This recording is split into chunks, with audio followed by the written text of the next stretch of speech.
Did you hear about that new restaurant that just opened up on the lower deck? I heard they serve the best steak in the galaxy. I haven't had a good steak in ages. Maybe we should check it out sometime. Everyone. We're about to go live in 3, 2, 1.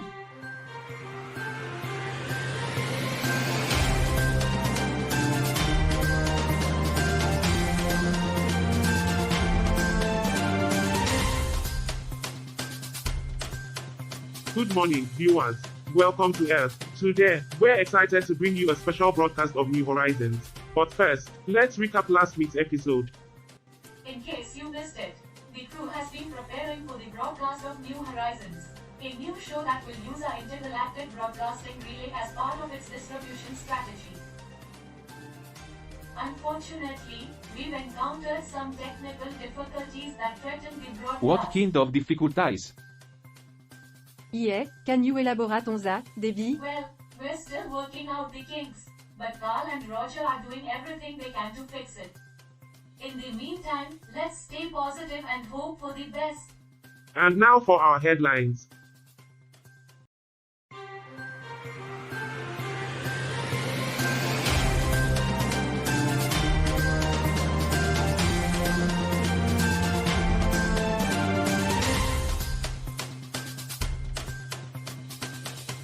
Good evening, fellow intergalactic beings.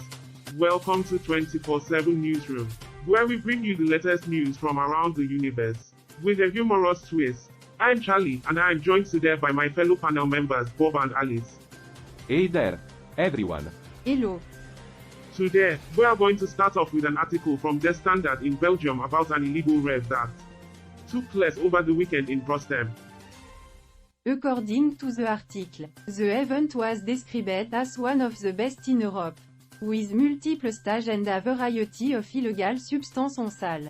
Visitors to the event were predominantly aged in their 30s, 40s, and 50s, and communicated with one another via encrypted messages to keep the location and timing of the event under wraps. Sounds like my kind of party. People should be allowed to do with their bodies what they want, without the government getting involved. You do realize that illegal raves like this pose a danger to public health and safety, right? Oh, come on, Bob. Don't be such a stick in the mud. Besides, it's not like the government has been doing a great job keeping people safe lately. Look at the pandemic. I can see your point, Charlie. But I think we also need to consider the impact of events like this on local communities. Noise pollution, litter, and other disturbances can be a real fair problem. enough. But let's not forget that these events also bring in a lot of money for local businesses. Sorry to interrupt, guys, but we seem to be experiencing some technical difficulties with our transmission. I need your help to investigate No problem, the source Debbie. of the problem. We'll take a quick break and come back to investigate the issue. Stay tuned, folks. Debbie requiring help to do her job. Typical.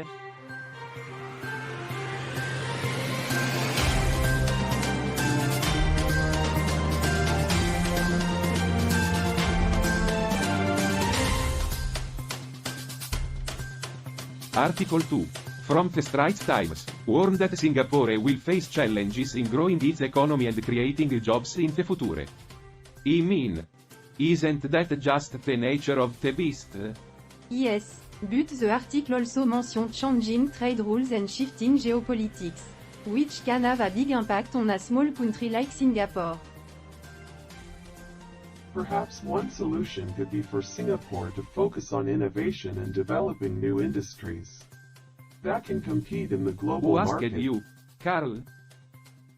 We're in the middle of a discussion here. Did you know that Singapore is known for its strict laws and regulations? It's even illegal to chew Debbie, gum there. we're talking about something serious here. Can you please stay on topic? Well, Just speaking trying of to add serious, something, I don't think politicians who suggest raising corporate tax rates really understand the magnitude of the challenges Singapore is facing. Exactly. And it's not like raising taxes is a magic solution. We need innovation and hard work to overcome these challenges. But it's not just about hard work. We also need to consider how we can help workers who may be impacted by these exchanges. It's not fair to just tell them to work harder. True, but at the end of the day, we have to face these challenges head on and find solutions that work for everyone. That's what Singapore has always done in the past. Can I add one more thing? Did you know that Singapore is home to the world's largest rooftop infinity pool? Shut up, Debbie. Oh, I love infinity pool. Don't encourage her, Alice. Debbie. We just talked about staying on topic. Actually, I think that's a good point. Singapore has invested heavily in luxury tourism, which could be one way to Interesting attract more point, investment Alice. and And create with that, jobs. let's move on to our next article. Alright folks, let's move on to article number 3. This one's from Nepal and it's about the rise of fake currency smuggling in the Mat province. Well, this doesn't come as a surprise. People will always find ways to cheat the system. But Bob, it's not just about cheating the system. It's about the impact it has on the common people who end up with these fake notes. They lose their hard-earned money and can't do anything about it. That's right, Alice, it's the innocent people who suffer. And it looks like the police have caught a few people, but the real masterminds behind this are still out there. I believe there might be a technological solution to this problem. Blockchain technology could help prevent What are you counterfeiting talking about, currency Carl? notes. We're talking about fake currency here, not some futuristic technology. But Bob Carl might be onto something here. Blockchain technology is already being used to secure I guess you could transactions say in that when some it comes to countries. preventing fake money, Carl thinks outside the bank. Well, I'm not sure about all that. But what I do know is that Nepal is a beautiful country.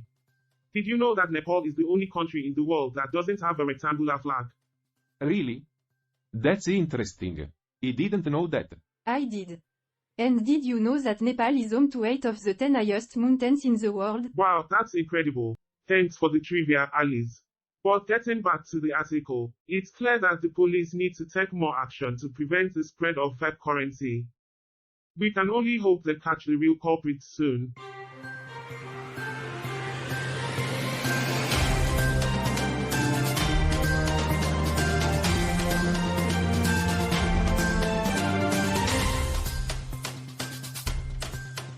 Alright, let's take a break from all the doom and gloom of politics and talk about something beautiful.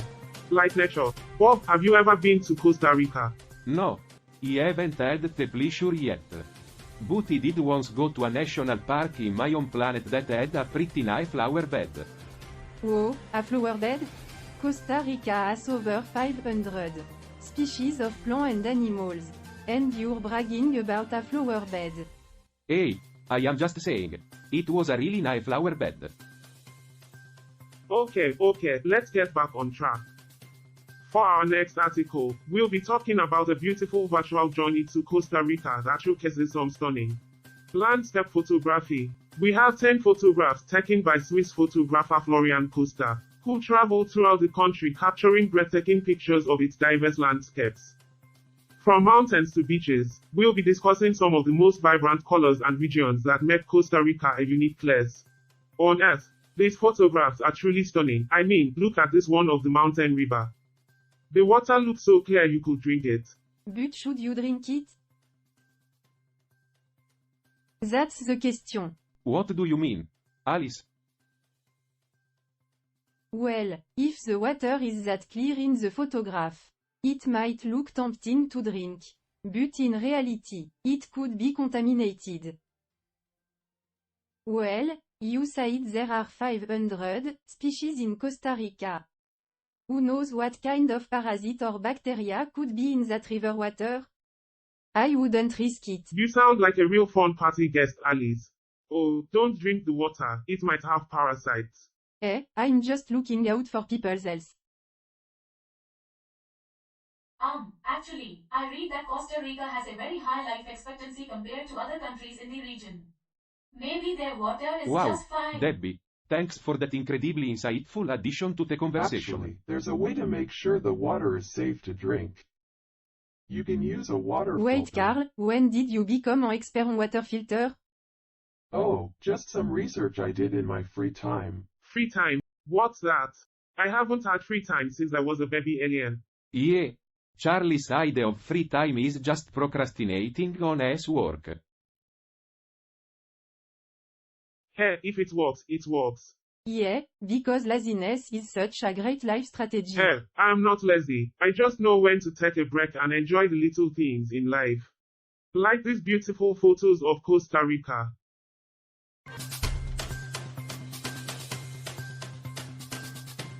Welcome back to Earth, where we bring you news from all corners of the world, even the lesser known ones. Speaking of which, did you know that Samoa is home to the world's largest prawn farm? Yeah, but did you know that Samoa is also home to the man who got sentenced to 8 months in jail for indecent assault? Whoa, Samoa really has it all. That's right, Bob. A 31-year-old man was found guilty of indecent assault on a woman he gave a ride to. The victim worked at a shop that his employer delivered mobile cards to. Well, that's just great. I am sure the shop owner was thrilled to have his employee sexually assaulted by one of his clients. Another UH win moving for on. the patriarchy. The key takeaway from this article is that indecent assault is a serious crime with serious consequences. Stay tuned for more news from Earth, but first a word from our sponsors. Last time on Earth, we learned about the exciting new space mission New Horizons and the crew's preparations for the broadcast. Unfortunately, we are currently experiencing technical difficulties that may affect our ability to bring you the latest news.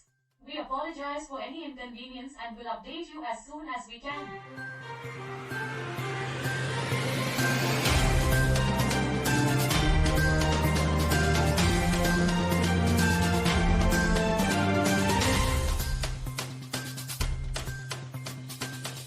Alright, folks, we have some breaking news from Croatia. Croatia, a country stuck in the past. That's the headline of the article. And let me tell you, it's a doozy. According to this report, Croatia has been struggling to move forward in the last 5 decades. High unemployment, corruption, and political instability have plagued the country, leaving it stagnant and unable to progress. Wow, that's harsh. It's unfortunate to hear, but not surprising. Many countries face similar Exactly. issues. But what caught my attention was the fact that the article mentioned Croatia's potential as a tourist destination. Apparently, the country has a beautiful coastline and rich cultural heritage. Speaking of beautiful destinations, can we get back to the topic at hand? The topic being the article, Debbie? No, the topic being our quarterly earnings report. Yes, the article, sheesh. No, I mean, the technical difficulties. We still haven't fixed I them. believe Debbie is feeling anxious about being the only human on board. Alright, that let's would wrap this explain up. it. To summarize, Croatia has some major obstacles to overcome, but also has the potential for growth. And, as always, Earth will continue to bring you the latest news and updates from around the world. Stay tuned for our final segment, folks. Alright, folks, it's time to wrap up today's episode of Earth. I'm sure this is going to be just riveting. Hey, don't knock it. Till Well, you've regardless tried of our it. personal opinions, let's make sure we thoroughly explain the article. It took place in Brostem over the weekend and featured multiple stages, one of which remained standing at the time of reporting. Visitors were predominantly aged in their 30s, 40s, and 50s, and described the atmosphere as friendly and safe. But what really stood out to me was the fact that attendees communicated via encrypted messages to keep the event under wraps. Why would they need to do that? I think it speaks to the power of community and how people come together to celebrate and connect, even if it means breaking the law. It's a reminder that despite our differences, we all share a desire for human connection and experience. Sorry to cut in, but I wanted to bring up the technical difficulties we experienced during the show. I've been investigating with the crew, and we believe we've identified the source of the problem. Oh, do tell. It seems to be a glitch in the ship's communication system. We're working on a plan to fix it, but it may take some time. Great. Just what we need, more issue to deal with. Hey, at least we don't have to worry about being arrested for our broadcast signal anymore. Hey, at least we have a competent team to fix it. That's true. And on that note, it's time to wrap up. Thanks for tuning into Earth, and we'll see you all next time. Stay tuned. Another day, another episode of Earth. Is something bothering you, Cal? Not really, I just feel like we're not making much progress with these humans. They're so obsessed with their petty conflicts and issues. That may be true, but I find it fascinating to observe their behavior, and try to understand their motivations. I suppose you're right. Speaking of which, did you catch the technical difficulties we had during today's episode? Yes, I did. It seems like Debbie had some trouble with the equipment.